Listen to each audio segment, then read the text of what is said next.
Hello everybody, today we're going to talk about fractions, using other shapes than a boring circle.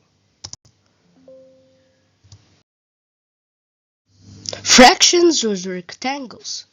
Now we will try to use the half fraction with a rectangle.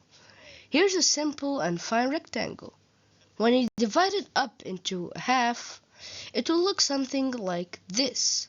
It will be divided into two parts, 1 and 2, and because of the numerator of half is 1, we will take only one part.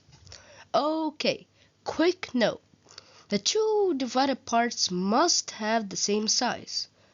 If we take a very small part, like divided into two parts, one part is very small and the other is very big, that's a very wrong dividing technique. You have to divide it into two equal parts, very similar, okay? And then take one part. Fractions with squares. Now we will try to use the half fraction with a square. Here's a perfect square. The same thing with the rectangle. When you divide it into half, it will look something like this. The square will be divided into two equal parts, and we will take one of the parts because the numerator is 1. With hexagons.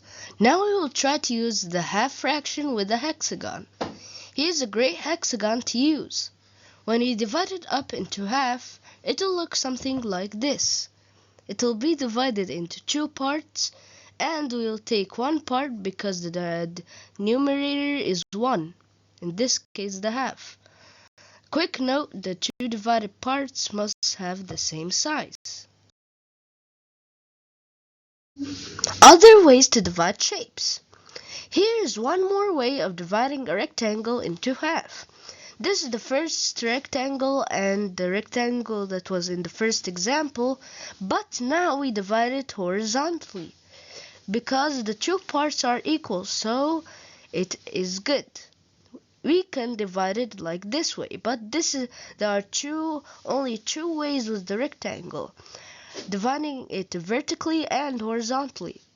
But that's not the case with the square. The square you can divide it into 4 parts.